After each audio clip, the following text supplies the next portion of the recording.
Yeah, man. I don't know. I think I saw your reel, that really big reel you've got. The loneliness one. The loneliness one. That was the big one. Yeah. And I was just, all this afternoon, I was watching, I reckon I've seen, maybe not all, you've got a lot. I got a lot, yeah. I've been posting like three a day.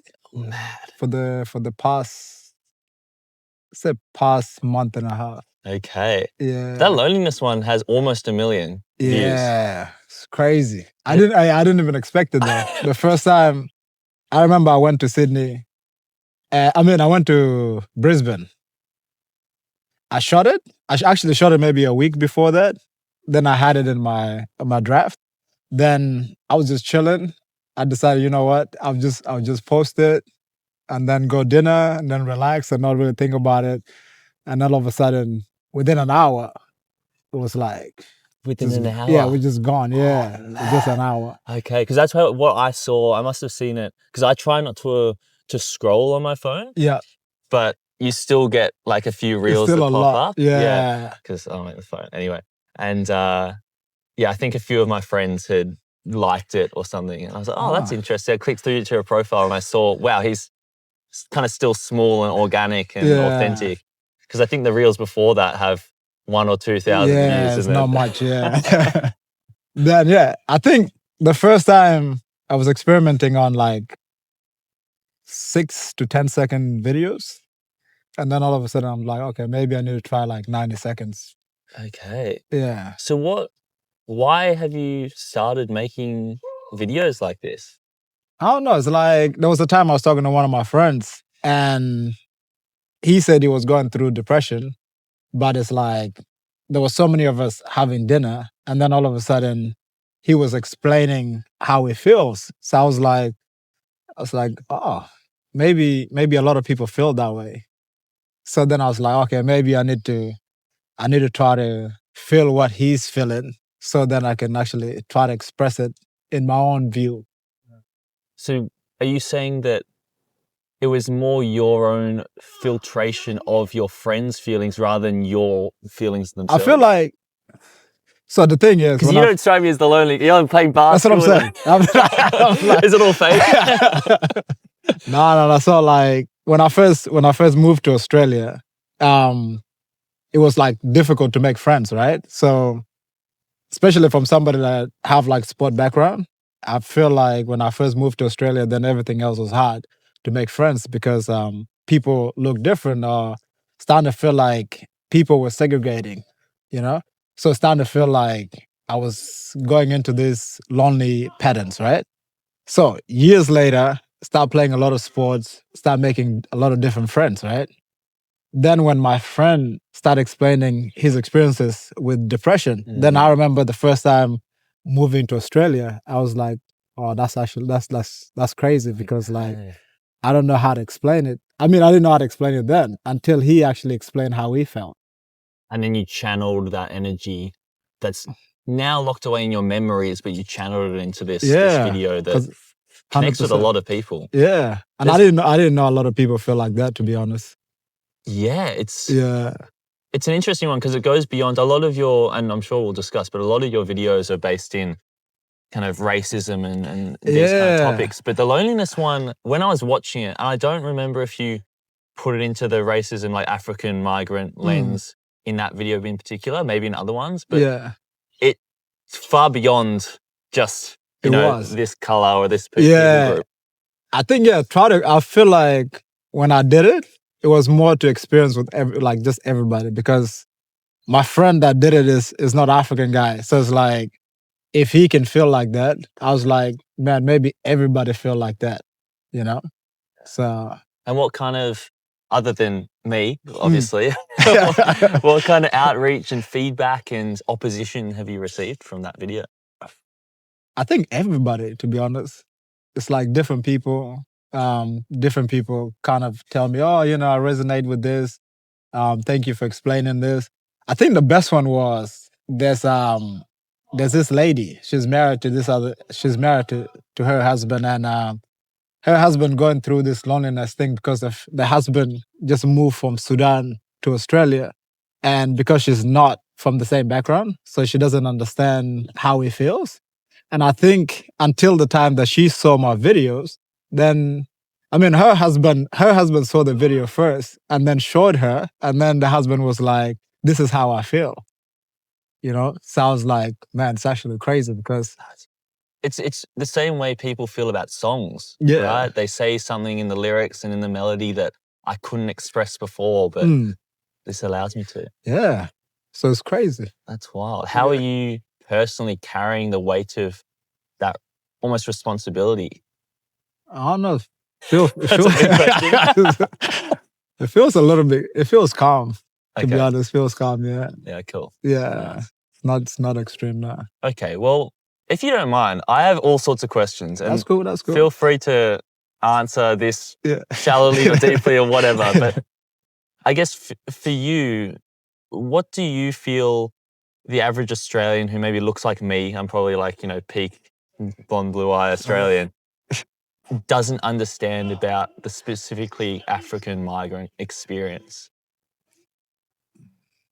I don't know if I made a video on that.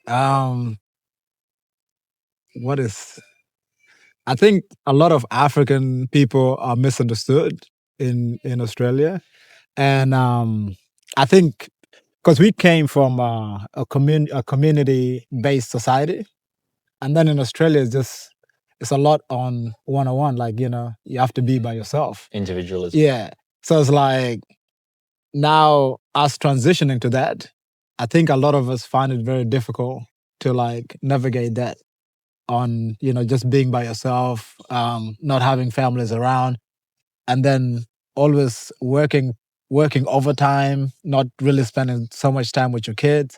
Like that, I think that itself takes so much toll on a lot of youth in Australia, especially those that grew up in Africa and moving here. So the bare bone realities of just how Australian society works. I'm just going to whip out my notes. There's one quote, if you don't mind me quoting it's all it. good. It says, "They sold us the illusion of a better life outside of Africa. They didn't tell us about the loneliness, the racism, the constant need to prove you belong." And I guess, now I don't hold this, and I know a lot of Australians don't hold this, but there still is that trope, probably going back to World Vision ads sort of of African kids with their swollen bellies and in the mud huts.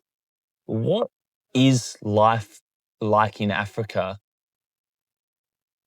Can you paint the picture of that so then when they're selling the idea of Australia being better, we can understand that comparison? I would say like, man, I feel like it's how would I try to articulate this? Like, what's your, like, if your daily life here in Melbourne is to go to work and do a bit of overtime and it's kind of cold and you play basketball in the hour or two in the afternoon where you have free and you go home and you cook and you're on your own in an apartment. Yeah. In each part of that just day-to-day routine, how is it different back in Africa? Like in Africa, I feel like you never have the chance to be by yourself because there's always a family member there or neighbors always there. Okay. So it's like, for instance, let's just say, you in Africa and you in your house, you walk out, you probably go, let's say you live along the street, on the main road. When you stop there for about 30 seconds, somebody will just come and stand next to you and just have a conversation randomly. Yeah. So it's like a stranger. Just a stranger. You probably don't what even are they know. Talking about? Could be anything. Your hair looks good today. Yeah, that's what I'm saying. Like they could talk about, the happy moments, they could talk about the sad moments, but like you're there. So in Australia where you say, "How you going?" "Yeah, good mate." "How you?" "Yeah, good mate." It's not that. It's like, "Oh man, my wife cheated on me last night." Yeah, so it's like they get into it, and before you know it, there's like 15 people standing there with you, and you guys having multiple different conversations. And you're all late to work. And so it's like, and in Australia it's different because here's like, "Oh, hi," and then you just move on, and you don't really interact with people that much. And I think the way, if you look different here as well, that I see here, when you look different, people intend to stare a lot. Like even if you go hi, and then people act weird when you try to greet them. So I don't know. It's like they're just distracted by a set of beautiful eyes. I wish. Oh, it's funny. Wow. Okay. So, because I think probably that's part of the reason why that clip in particular got beyond just, Africans feeling it and even white Australians, because I think there's a sense of a romantic golden age in the past. That's maybe what some in the people 50s say. or something where people did stop and chat and whatnot. And it's just completely non-existent these days.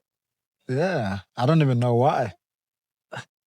Part of me also goes to like the economist in me says that the culture that allows for so much, the very capitalistic corporate structure, we need to make money, we need to build roads and all that stuff, doesn't allow for chitting and chatting on the street because you're going to be late for work and you're not going to make profit. So we have all these riches and abundance, maybe you could argue, because we don't chit chat. Yeah. I don't think that's a good trade, personally. It's not, yeah. How's it going back in Africa where that quote says we were promised a better life in Australia? Is it right in saying that the kind of infrastructures and whatnot are quite a lot better here, or? It is. It is. Like, education is good here too. Like, there's good opportunities, but then I have all this opportunity, then I really have no life, So then why do I trade a life that I can live to the fullest to a life that I'm just restricted? Like, it's like, okay, I'll just make money. And then by the time I'm 70, then I retire. So how do I then try to explain? Let's just say, one day you sit with your grandchildren and you try to explain, like, let's just say a kid asks you, how was your life? How was your life when you're growing up? Then what do you explain? Oh, I wake up every day at 6 a.m. At 5, I did that 75 years. And then here we are now. And I was really good at making money. And studying. So it's like, people don't really, it seems like people don't really live a life in a way where it actually means life. Like, oh, I had a good neighbor. I made friends with these people, I met different people in life and I learned this or I learned that, and I feel like that's what we all chase, where we connect with people and try to be with people instead of just chasing money all our lives. It's really an issue of values then, it would seem. I'm repeating this, I think I've said this a few times, and not as good as where I heard it on another podcast. Yeah. But have you heard of the parable of the Mexican fisherman? No. There's an American businessman on holiday down in some resort town in Mexico. Yeah. And he sees this Mexican fisherman come in, in the morning with his catch of fish. Yeah. And he starts talking to him. He's like, what do you do all day? Oh, in the morning, early, before dawn, I go out and catch a few fish. Yeah. Enough for me to eat and maybe buy a few little other things. Yeah. And the rest of the day, I cook it up and spend time eating and laughing with my family. Yeah. Wow, that sounds really good. Have you ever thought of staying out there all day, though, catching more fish, so then you can buy a boat? And maybe one day you can keep on making more fish because you have more boats. And you can make a big business. And then you could sell that business and go to America and, have a factory where you put the fish in cans and you make millions. And then he's like, well, why would I do all that? That sounds like a lot of effort. It's a lot of years of not spending time with my family. Well, if you do it right and you do it long enough, with all this money, you could come back to a beach in Mexico and in the morning you do a little fishing because you want to, and in the afternoon you spend it all with your friends and family. 75 years later. Right. That's crazy. We trade what we really want, which is the happiness, for this idea of success, because we think that's going to buy us the happiness. That is true. And I think it feels like, to me, that's what you're saying. The average person in Africa success might not even be an option for them because of the way the system's set up. So they kind of have to choose the happiness route. Whereas for us, we're kind of tricked to choose success instead of happiness. 100%. And it's just like a false option. It is, yeah. Okay, so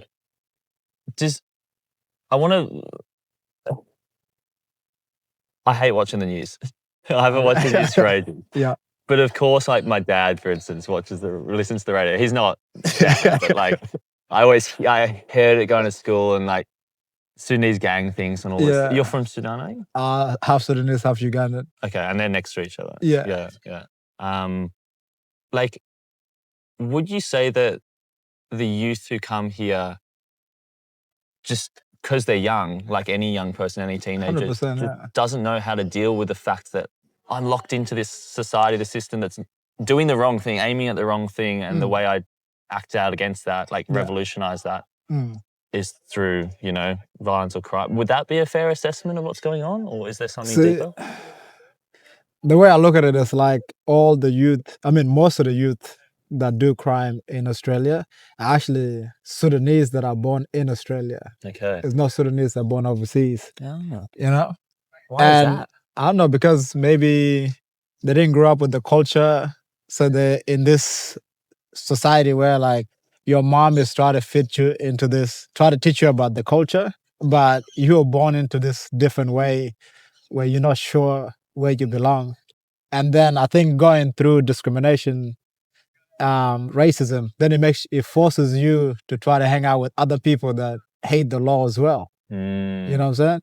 Then all of a sudden you start doing all these bad things because you feel like those people understand you more than the people than your family. Because what would they like? Probably the kids probably be thinking like, what would they know so much about Australia? They haven't lived in Australia long enough. My mom don't speak English that well, so what would my mom know so much about Australia or my father? So that idea of the parents kind of having some power with their kids is cut because it's cut, you're kind of in my country, mum and dad. Pretty much, yeah. So I think it's that confusion that's going on. Then maybe there's drugs, all this substance, then, I think that's when it leads to all of that. You know a lot about African history. Do you know much about this African-Australian history? Because it's quite recent. It's recent, yeah. Like, I moved here 2006. So I think that's when a lot of African people were coming here. So from 99 until now, but like from 99 to like maybe 2007, that's when like most of us, start migrating from here. That part of it. Yeah. Maybe Somalians like earlier, like 80s or something. So, but I feel like because we, this is a new place, we all try to fit in. Some of us different. Like I came from Kenya, so Kenya and Australia, there's not much difference. Oh, really? Yeah, the way the society functioned is the same because it was a British colony. Right? Okay. So it's more individual, less. No, it's still community, but it's like the way of living is kind of like Australia. So when I moved here, it didn't feel that bad. Okay. Like the transition wasn't that bad compared to somebody else that come from a different place where British wasn't there. So the system is a little bit different. Yeah, because I think the British and by extension the ex-colonies of Britain I always say they're culturally Christian. Yeah. As in, it might not be religious, but like the cultural foundations, where a lot of other countries might be Islam or they might be something completely different. Yeah. And that really leaves its mark, leaves its stamp on. 100%, yeah. Okay, so what were you doing in Kenya? I grew up there. Okay, so I was born in Ethiopia, then moved to Kenya. Okay.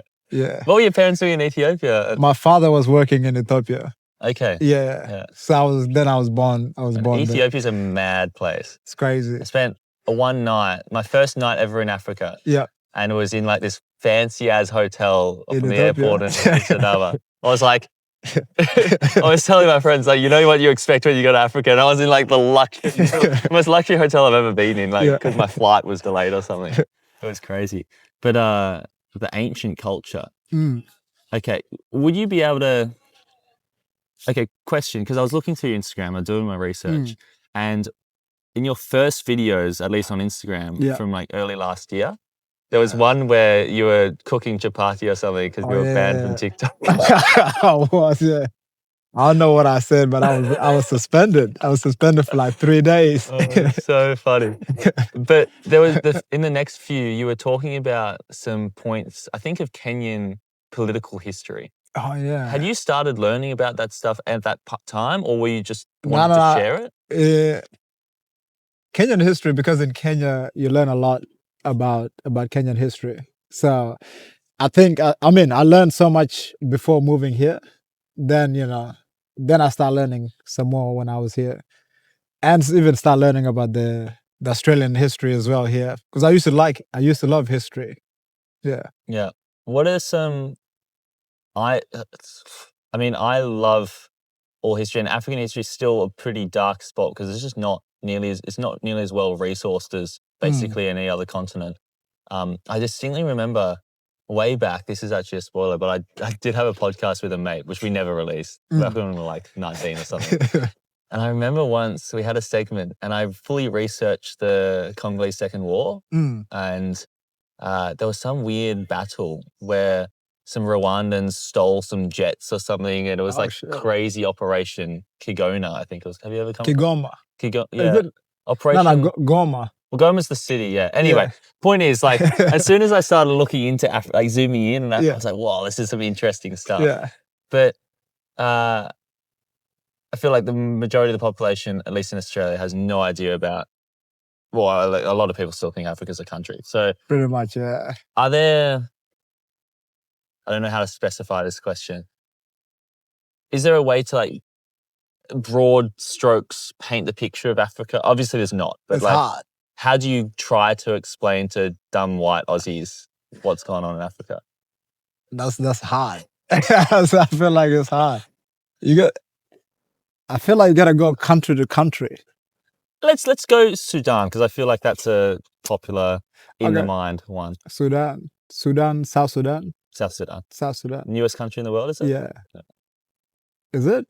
I feel like there's other countries that are... Because it was 2011. Yeah, 2011. Don't they have some other country that's... one... Yeah. Well, Swaziland changed its name to Eswatini. Yeah. And then there's a new... I thought there was a new country. No. 2014 or so. Maybe. There's one new one. Oh, Bougainville's trying to become a new country off PNG. Oh, shit. But that's Australia, messy stuff as well. Yeah. Dodgy mining battle. Anyway. So, Sudan. Like, what should I talk about? Go way back. Egyptians. Back. Pharaohs. Now, what's led to the state it is now? Because as far as I hear, it's like a failed state. It's civil war, very dangerous, red zone, don't go. In South Sudan? Yeah. South Sudan, I feel like South Sudan just corrupted like any other African countries, especially as a new country. Everybody is trying to get money out of it because, as we all know, Sudan is rich in oil and gold, and there's like other different minerals out there. Everywhere in Africa, right? Yeah. And the crazy thing is the pipeline in South Sudan actually exits in North Sudan. So North Sudan actually still controls the pipeline. You know what I'm saying? So, but it was the way that British people did it back in the days, where they gave the North the power because the North can obey them and take the rules. Because they try to do it in the South, and nobody wanted to listen. Oh, so it was, even back then, it was kind of separated in two halves. Because like you got the Muslim part and you got the Christian part and traditional beliefs. Which one's which? So the South is mixed between traditional belief and Christian. Okay. There's some Muslims as well. Like there's a little state called Abia State, which is like there's Muslims that live up there. And then the North is like there's some Christian, but it's like maybe less than 5%. Heavy Muslim. Yeah. Yeah. Okay. So, and I feel like, once the British gave power to the North, they were like, all right, the South can just chill out. We're not going to develop that. Then they developed the North. And then what led to the country dividing was, you heard of jihad law, right? Yes. So they were trying to... Like Sharia law, yeah. So they were trying to put that to everybody. Really? Yeah, they were trying even to the Christians? Yeah. Oh, that's not going to go well. Yeah. So everybody has to follow one rule because, we one country. And the Christians say, nah. Huh. So, because Bloody hell. It's weird. This makes me sound bad, but I'm trying to voice most Aussies. Like the idea, even just the idea of Sharia, like some corrupt government saying in Australia, which is predominantly Christian based at least, we're going to do Sharia law, it's not even a thing. It's not even a possibility. Yeah. And I always feel this when I think about Africa and maybe Latin America, these more oppressed continents. The kind of things that go on and have gone on are so not just unacceptable, but like not even in the bounds of potential realities for us Westerners. That kind of feels like the true privilege of we don't even have to think about that ever happening. 100%. Is it weird then to live in Australia and that kind of society, which almost has the arrogance to think that kind of stuff can't happen and take it seriously? Because it's like, you don't even know what could go down. Yeah, in a way. Yeah. In a way. It's odd. So I'm just trying to understand this shit myself. What do you also, I'm sure it's equally difficult, but do you have ways to describe the nature of international, whether it be mining companies or countries that politically maneuver CIA operations, all the above, to, even though Africa is post-colonial, still kind of manipulate?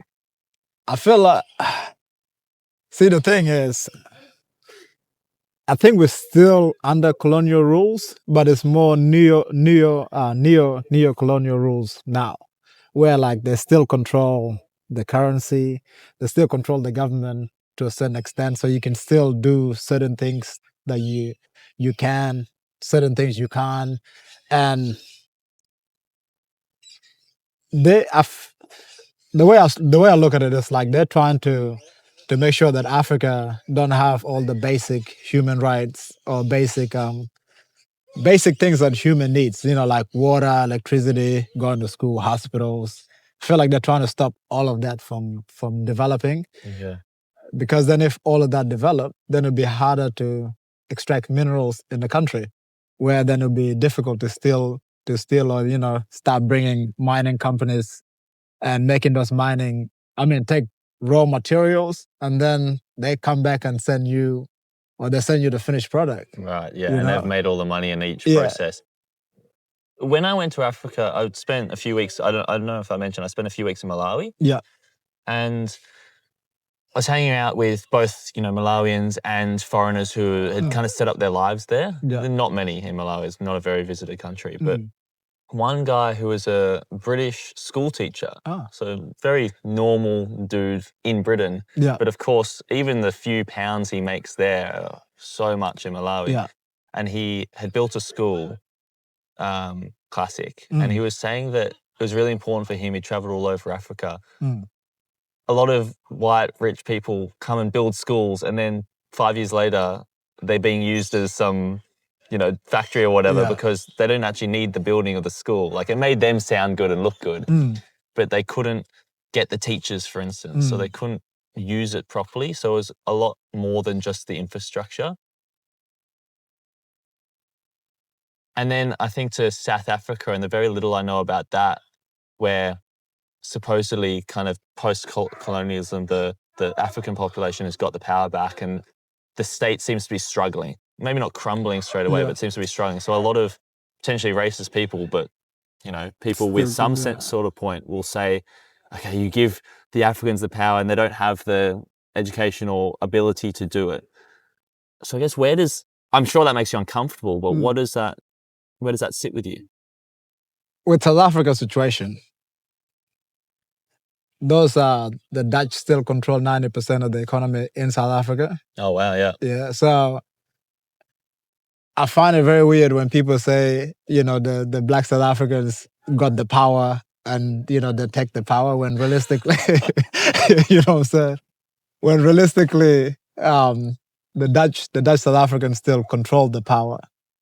So a lot of it's a show. It is, yeah. Yeah. I feel in Africa, I don't think any government in Africa still controls the country. I think they give them speeches where they go out there, tell the citizens, this is what we're doing, And nothing changes. And then nothing changes, know. because one thing is they'll go around different countries, like before election, they'll go around giving people money or they give you food or vote for me. And then once the election finished, then the $50 you got, that was it. Yeah, that was the $50. Man, I lived in Guatemala in Central America for a couple of years, and it was wild to see. Like, the same thing? Exactly the same thing. And yeah, I mean, America's right there. Yeah.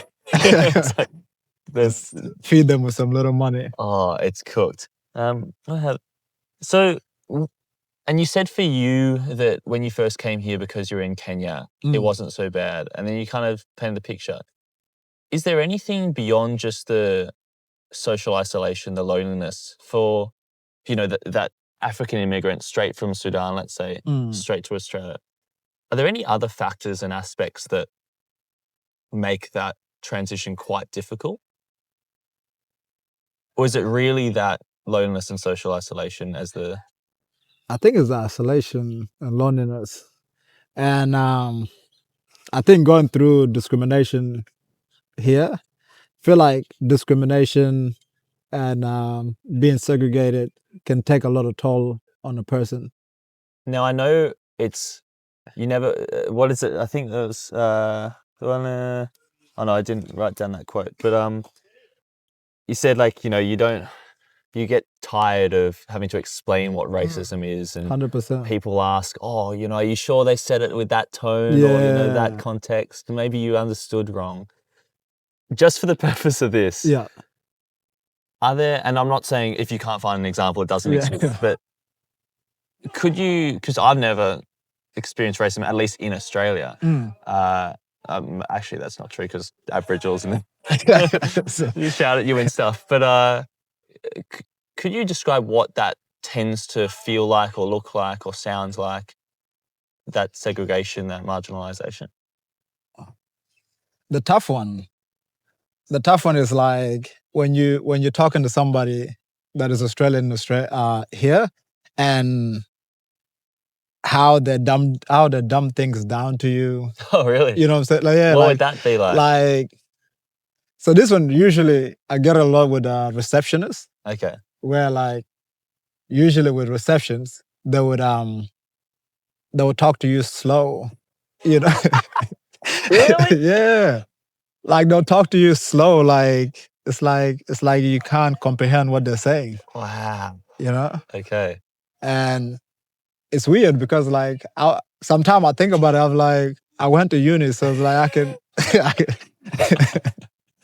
like I understand English and I speak multiple other different languages. So it's like, I don't know why would this person talk to me like I'm slow or something. Yeah. I mean, likely is that their experience with other people who look like you, that helps. But hell, it's a hell of a bias. I mean, I'm even in my studies, in the medical stuff, I didn't even think about it, but especially as paramedics, because we're first responders, we're always looking for signs, and you don't have tools to the hospital to figure it out. So it's really on what we can see, what we can feel, what we can touch. Yeah. And with dark-skinned people, things like if you have blue skin, it's way harder to tell. You have to look at the lips and stuff. Yeah. So even just thinking that, because I'm thinking, wow, when I'm a paramedic, there's not that many Black people around the community. So I'm not going to be accustomed to looking for that thing. And because it's so different, that sucks. Like your chances in health are actually severely decreased. And 100%. It's actually more dangerous because even the medical staff are not used to looking out for certain things. And that was kind of scary as well. It is. Man, okay. And I had a question, but no, this is just for me. But those languages you speak, what are they? So I speak Acholi. I looked that up. That's like a little bit of South Sudan. Yeah. And so I speak Acholi, speak Shuluk, Arabic, and English, and then I speak Swahili. Jesus. Yeah. And like fluently? Yeah. Wow. Okay. So I'm a bit of a language nerd, but nice. Like I started to try to learn Swahili, but it's hard. I feel like it's easy. I mean, a language, you know, but like usually European languages, they're all kind of easy, but then like Swahili's like, oh, that's Swahili's like Arabic, yeah. So you know Arabic and Swahili are similar, but what's going on linguistically? Do you know with Acholi and the other African one? Because my mom is Shuluk, my father's Acholi, and it's the same language kind of. Okay, so they're dialects. It's literally the same group of people, but just different names. Okay. But in terms of language-wise, there's like some words that is different. Okay. Yeah. And what kind of... But if they sit down, like for example, my mom probably be speaking in her language, and my father speaks in his language, and they understand what's going on. Yeah, okay. Yeah. It's like Croatian and Serbian. Pretty much, yeah. Yeah, cool. Do you know what language group they fall in? Have they got any similarities? It's a Luo group.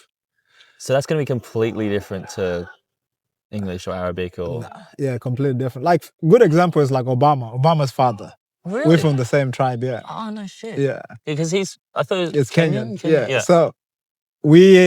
So my tribe is like in Congo, Ethiopia. I mean, that's why I was born in Ethiopia, because like my father was working in the area. Is it Bantu? No, it's Nilo language.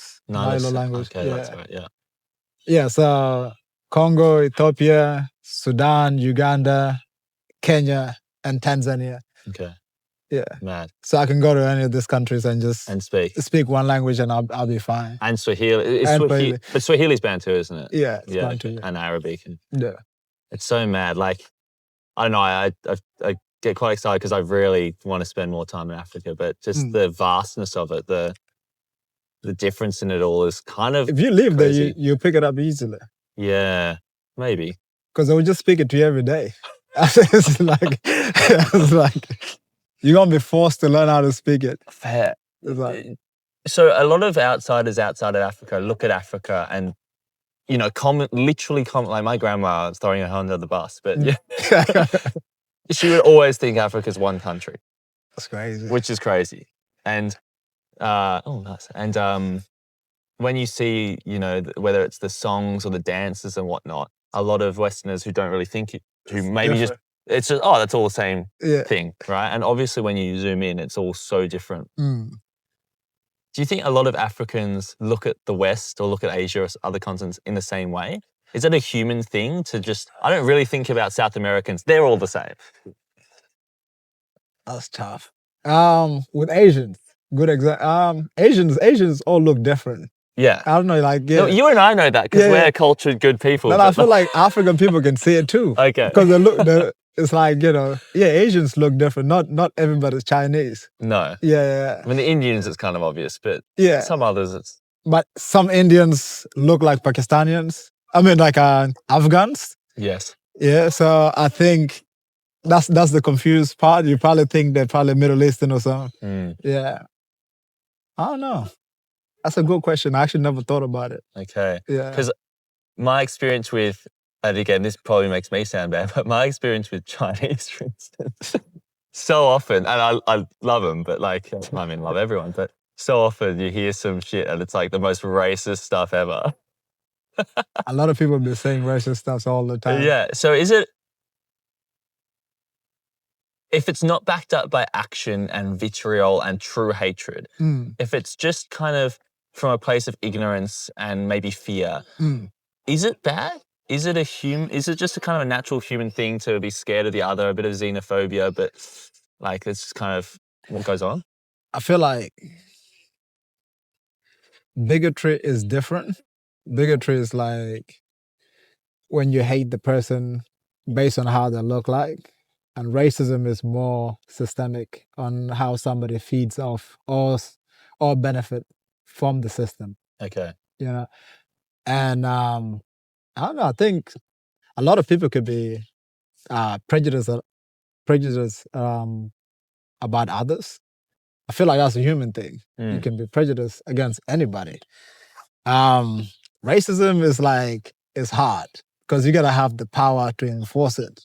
So am I correct in saying racism is kind of a systemic structure thing? Yeah. Where do racist memes fit in all of this? That's a good question. Because I feel like I'm not racist, but I fucking love it. It's like, It's a good question where the memes fit in, but because it's weird, isn't it? Like,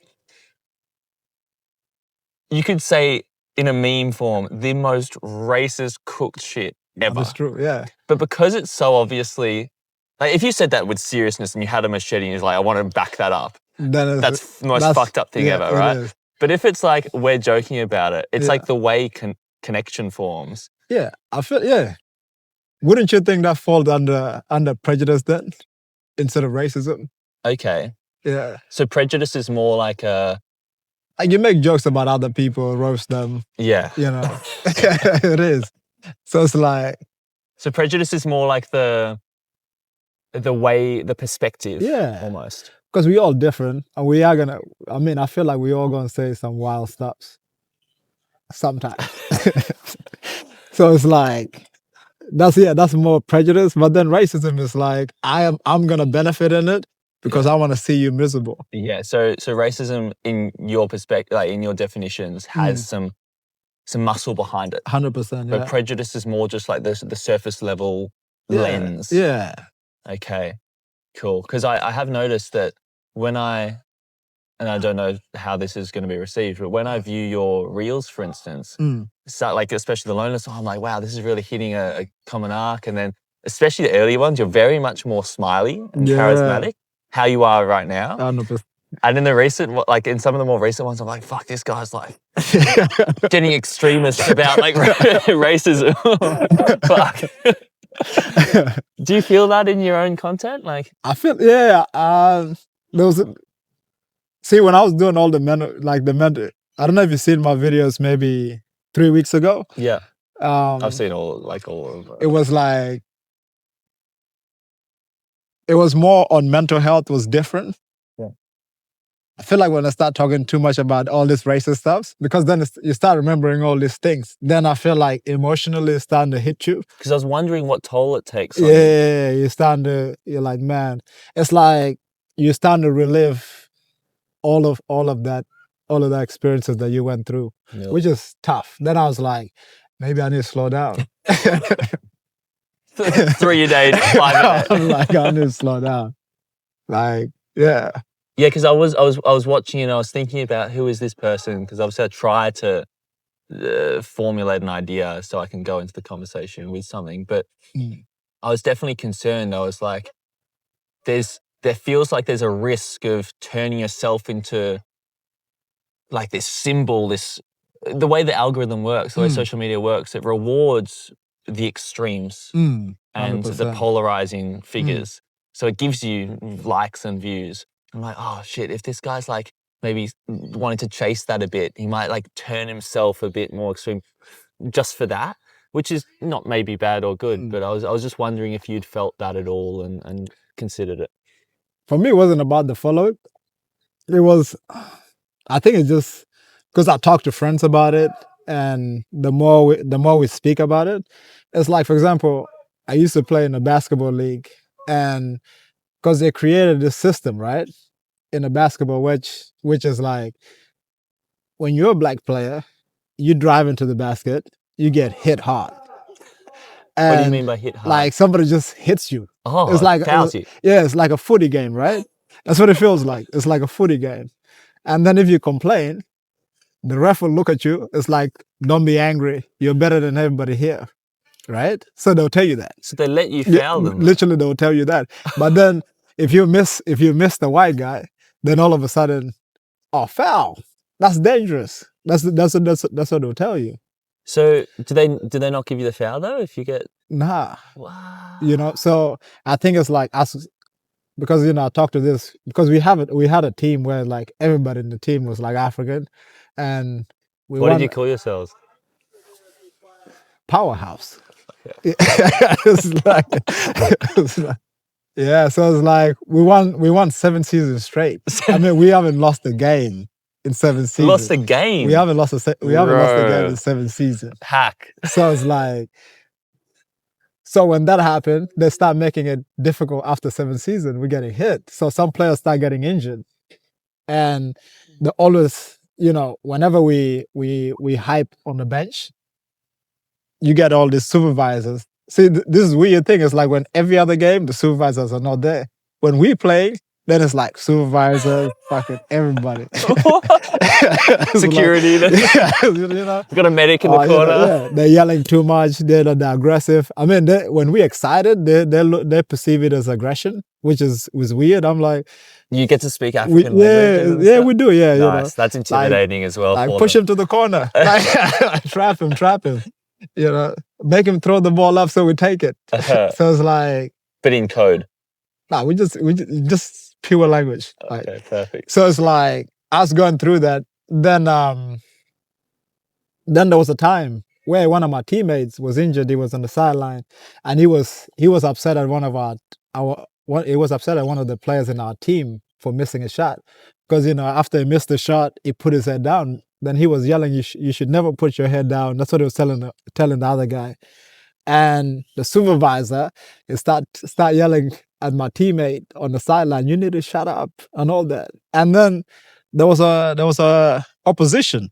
One of the Australian guys start yelling at the ref, and they didn't do anything about it.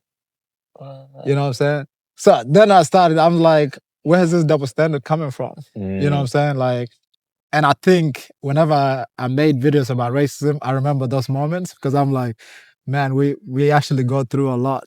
Channel that energy. Yeah. And I would suggest that if you were a team of white guys who were that dominant, you still would have probably got a lot of flack. But yeah, I think like this is what it looks like, it feels like to me. And tell me if you agree or don't in certain parts. But so many times around the world, at least my understanding of history is that, say the Balkans, like Croatia, Serbia, all that part of the world. Yeah. Yes, they're like slight ethnic differences and whatnot. And they probably don't like it if you call their languages the same, even though they are. Yeah. But it was only until things kind of get bad for whatever reason that certain politicians, certain powers try to really play up those differences to the point of we need to fight about it. Yeah. And the people need to get racist against each other.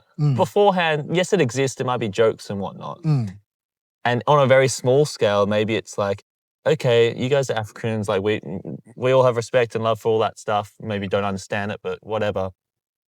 But when there's like the tension of, oh, these guys are dominating, they're making it not fun, that's when you start to get I think that's a problem, yeah. Come out. Yeah. And that obviously, by consequence, means that, I think you might have said this, like I keep my culture quiet so I don't get laughed at, I hide my food, change my name, like mute my accent.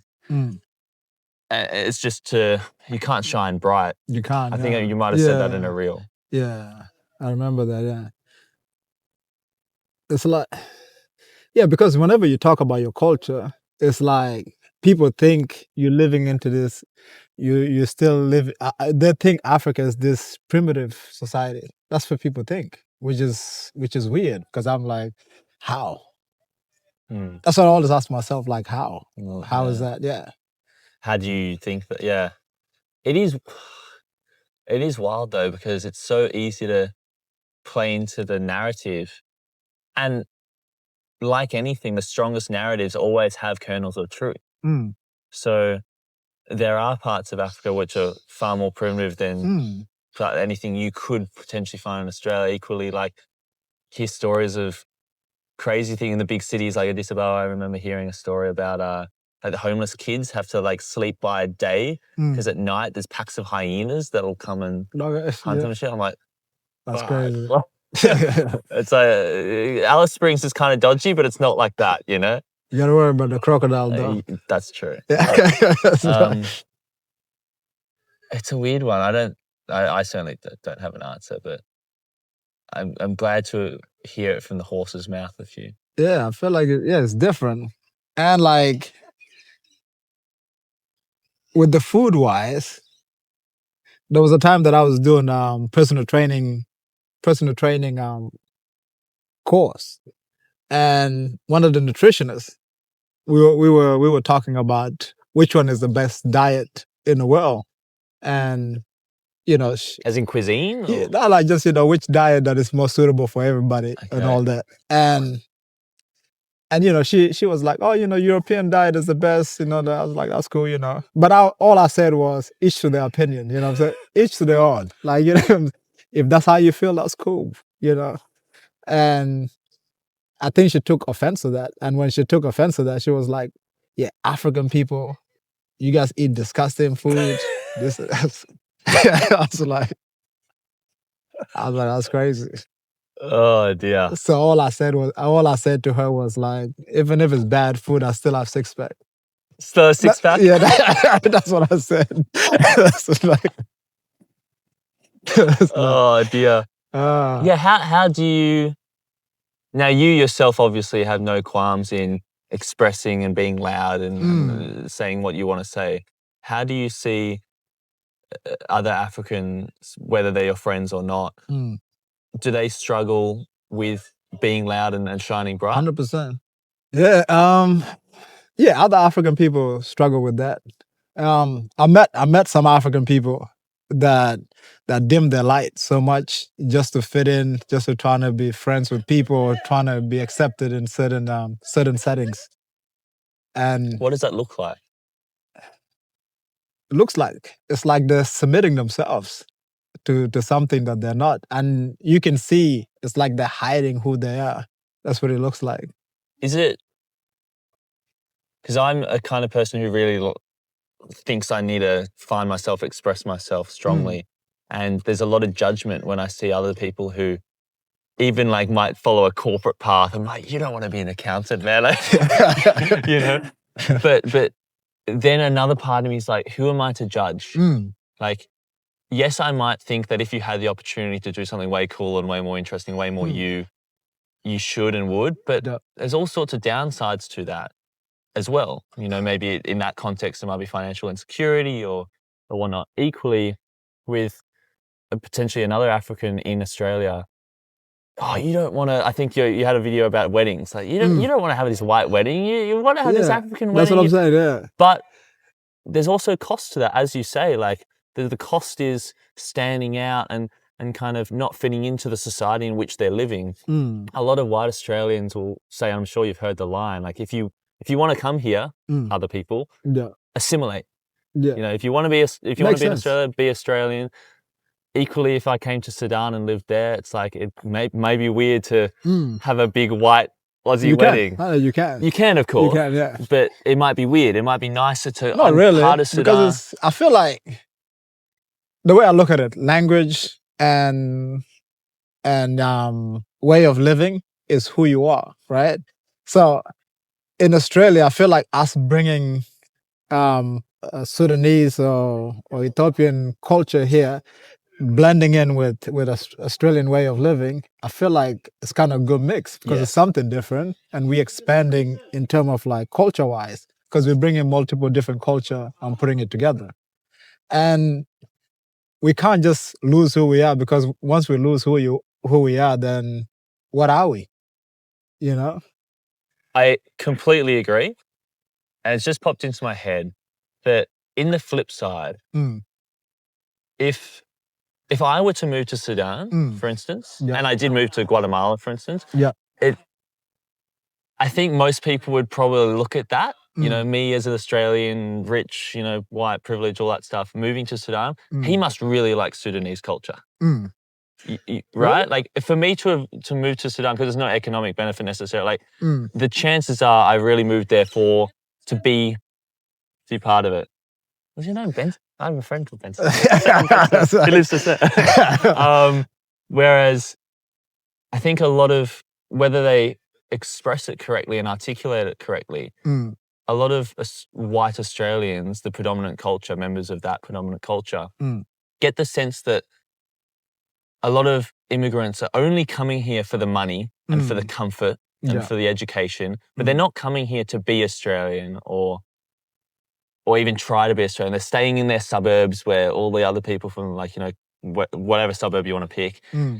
And I think that rubs them the wrong way. And I can see your point. Definitely, the melting pot is we're way richer for it. But I also do see the point of, like, the idea of migrants, and don't get me wrong, the irony is not lost that white Australians did that from the start, 100%, right? Yeah. And it was just the colonial expedition is just a money-making thing, and that's what Australia in particular is built off. Yeah.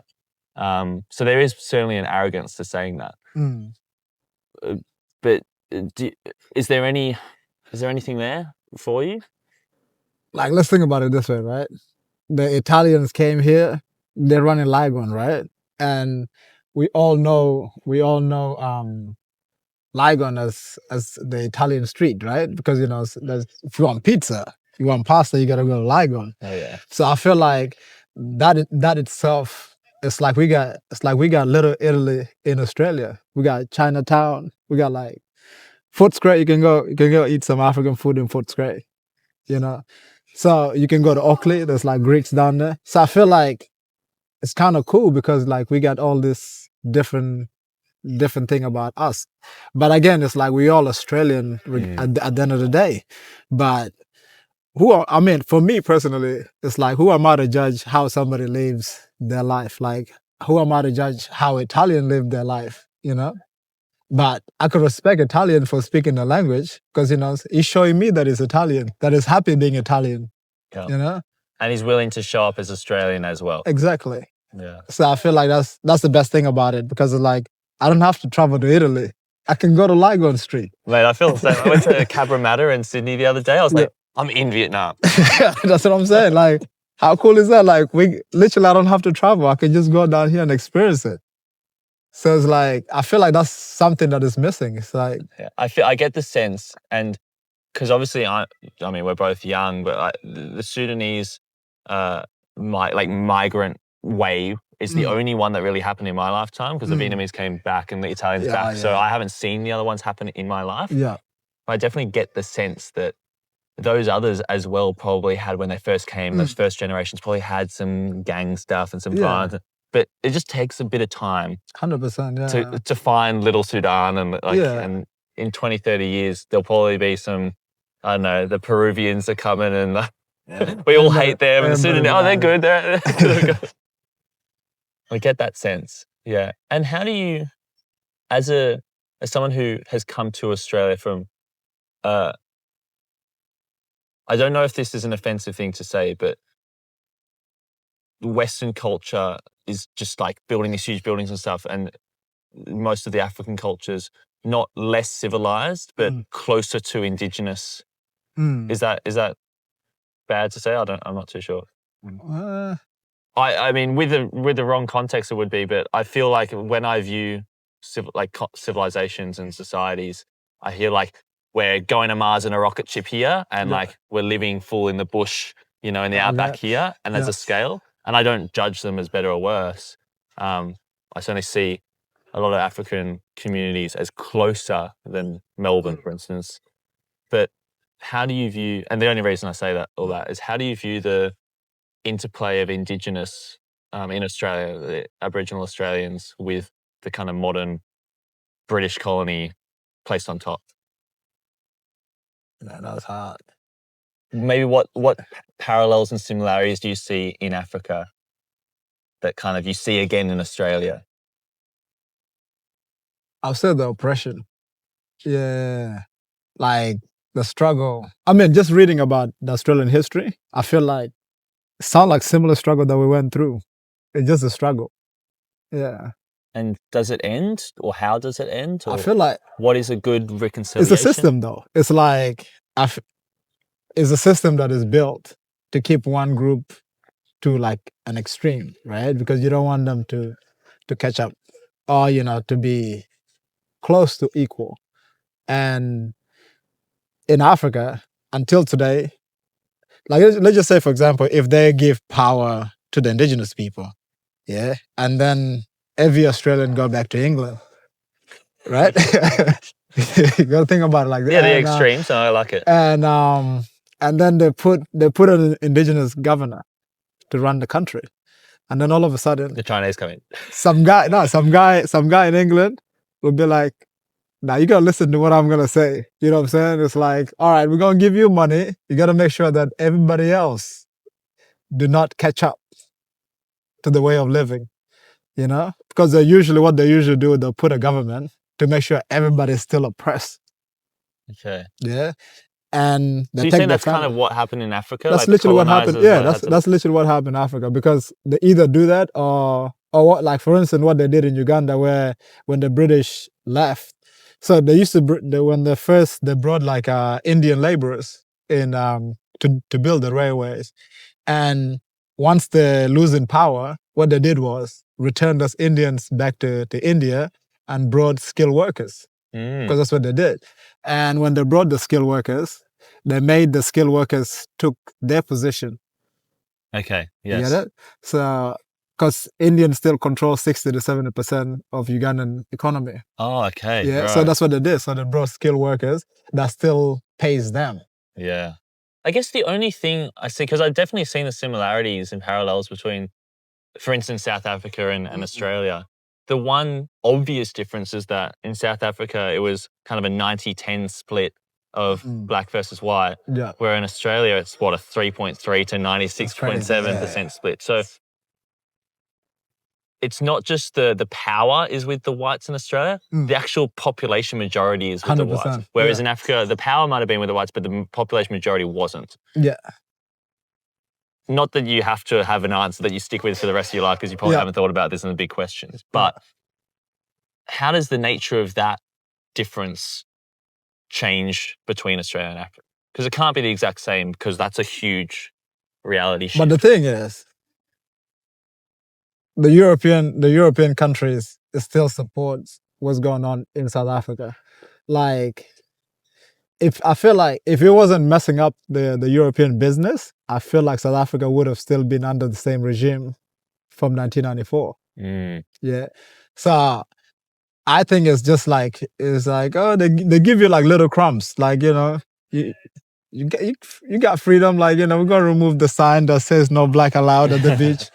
Just because people aren't buying our products that say made in South Africa. You know, so I think it's things like that, you know, they give you little crumbs, like, you know, you'll be all right, you cool.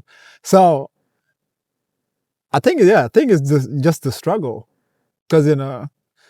So is the answer for an African kid watching this, or an Aboriginal kid watching this, or who knows, or a white kid watching this, is the answer to struggle and aim for revolution, to bring it all collapsing down? Or is the answer to make yourself part of that predominant culture and just play that game?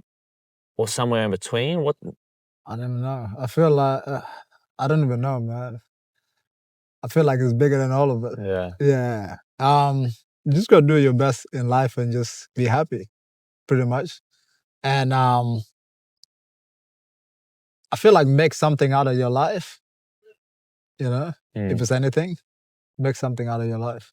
Nice. Now, I have a bit of curiosity about like African Australian culture, because it feels kind of new, the ways of migration.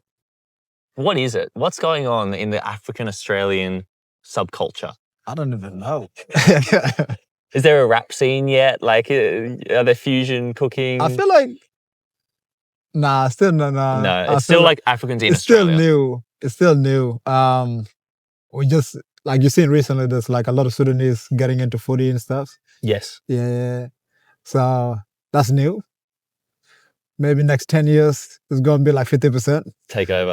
like the NBA guys, right? Back in the 50s, it was all white guys in the NBA. Oh, it's changing. It's changing. So maybe it's going to be that. It's going to be like a super athletic kind of game now. It's going to be a lot of jumping. It's going to be crossovers. It's going to be a lot of different stuff. So I'm hoping, you know, it's going to be different.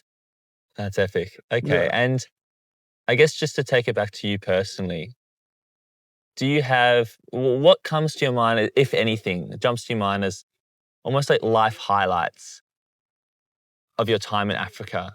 And then the same question for it in Australia. I moved here when I was 13. So the highlight that I had in Africa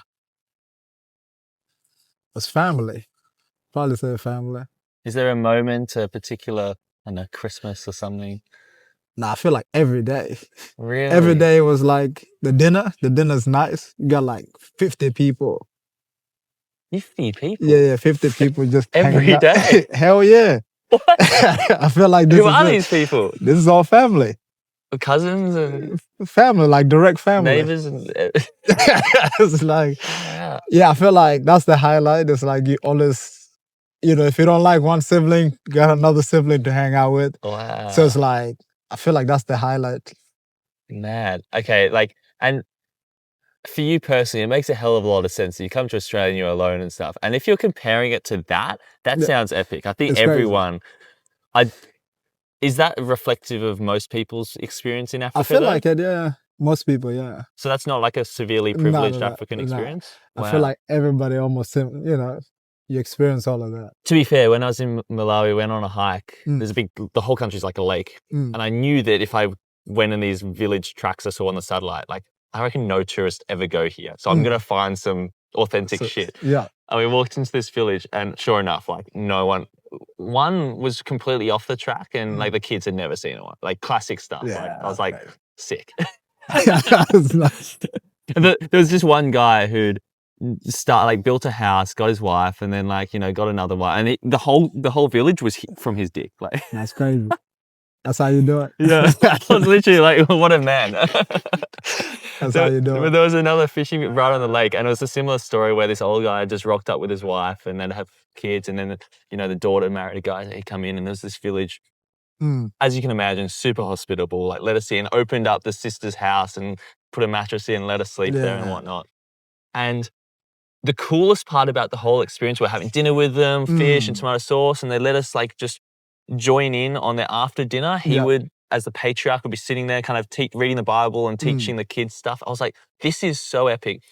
The coolest part about the whole experience was even though me and this girl I was with were traveling white people, she had red hair, just very exotic. Yeah. But they didn't exotify us at all. It was really interesting. That's what I try to tell people in Australia. It's like in Africa, no matter how you look, people just look at you as just. But even in other places, like even in South America and stuff, the kids are like touching my hair and shit, like my body hair, because they don't have that. Yeah.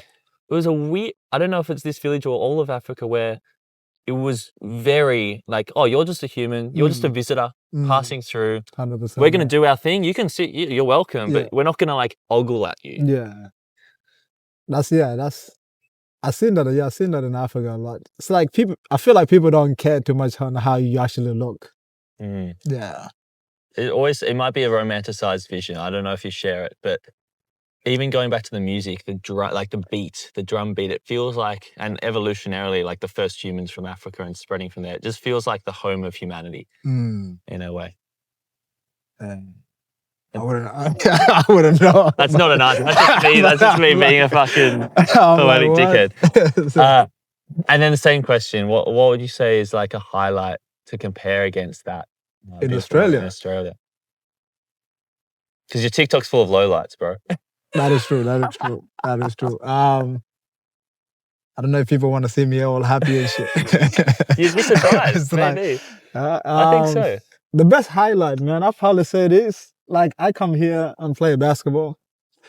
Different friends. I go to different basketball courts. I feel like I'm well known throughout basketball courts. Sick. Yeah, so plus I teach basketball, so it's like I'm known by kids or like adults, I teach your son, I'll probably whip your ass. Like, yeah, man. So I'll probably say is the community at basketball, like the hangout afternoons. You work during the day, you come in the afternoon and just chill out. Yeah. Yeah. And that is, at least in my experience of Australian culture, such a hard to touch and hard to grasp thing. We're not doing this to get famous or make money or be productive or get bigger muscles or anything. It's just for fun. 100%, yeah. And that seems to be what's missing so much in Australia, and it's all there almost is in some people's mind in Africa. Like it's just pure. Yeah. 100%, yeah. Oh, man, I'm all out of questions. Is there anything else you... Nah, this is good. Yeah. This is good. Thank you so much. Yeah, this was nice. Such a pleasure. Sorry, I didn't look you in the head. I didn't look you in the eye. Yeah, this was nice. Yeah, no, thank you. Yeah, it was